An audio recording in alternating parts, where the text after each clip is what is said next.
And thank you so much for taking some time with us. One of the most consistent promises you made on the campaign trail back in 2015 and 16 was to resolve the opioid crisis here in New Hampshire. And your administration, working with Congress, has provided quite a bit of aid and a lot of help. But the overdoses are still happening. The problem is still here. What more can you pledge to help this state? So it really is, and it's something that's taken place in New Hampshire almost more than any proportionately, almost more Ohio, New Hampshire.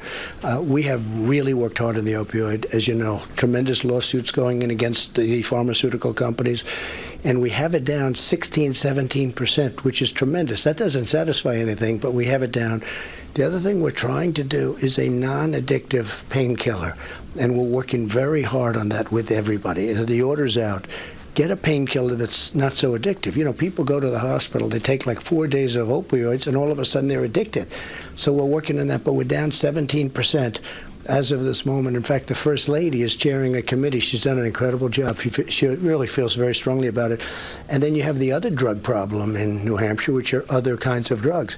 And we're really stopping people now at the border. We're collecting tremendous amounts, and you're doing much better. But we have a lot of very good things coming. Democrats here have been hammering you for 2 years on this issue over comments that came out in a transcript in which you allegedly referred to New Hampshire as a drug-infested den.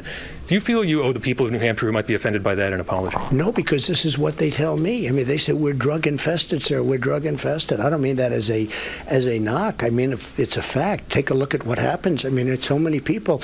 And for some reason, and I told you this once before, when I come up to New Hampshire, they always consider it their #1 problem, and they call it the people I love that I know up here so well. You know, I have a lot of friends in New Hampshire, and they say it's drug-infested, and we're really cleaning it out, and the police are doing a great job, too.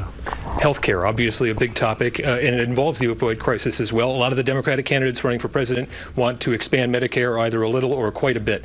What's the Trump plan for healthcare coming up? So we have a great plan coming out. It's going to be if we can take back the House, because we're not going to get the Democrats to vote for it because they're doing Medicare for All, which is going to take away your freedom, take away your doctors, take away everything that you should be able to have.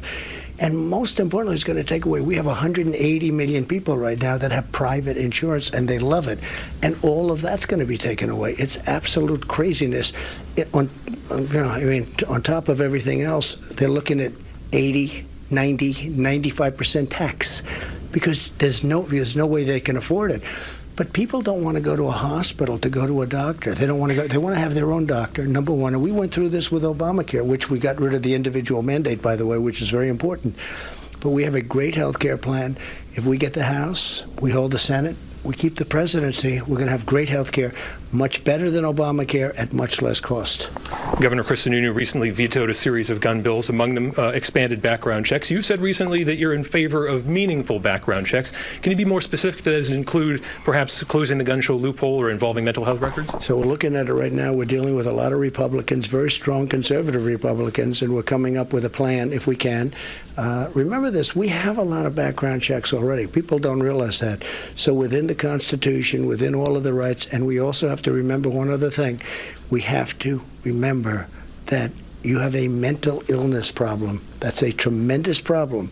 And, you know, it's not the gun that pulls the trigger. It's the person holding the gun. We have to remember mental illness, and we're working on that, including institutions. We used to have institutions that were closed for budgetary reasons many years ago. Everybody was allowed to go out on the streets. We have a real mental illness problem. We're going to have it taken care of. So we'll be working with the Republicans and ultimately with the Democrats to see if something can be done. I don't know if that's possible, but we're working on it. I want to sneak in 2 quick questions here. One, voter fraud. You alleged once again 2016 was a problem here. Your appointee to the Electoral Integrity Commission, Bill Gardner, our Secretary of State, found no evidence of widespread voter fraud. But are you concerned of that happening again here in 2020? I think you have voter fraud all over the country. If you look at California, if you look at so many other states, in California they had 1 million people that they found through Judicial Watch, and plenty of other places too. So we have to stop voter fraud. Voter fraud is a big problem in this country. There's no question about it. And Corey Lewandowski eyeing a Senate run here in New Hampshire. If he runs, will you endorse him? Well, I'll tell you what, he's outstanding, and if he tells me, we will certainly make a decision quickly. But he's a great guy, and if he ran, I think he could really do amazingly well. He's smart, he's tough, he loves New Hampshire. This is where it all begins and ends in New Hampshire for him, and he loves our country. So if he runs, I will certainly give it consideration. Mr. President, thank you so much for your time. Thank you very much.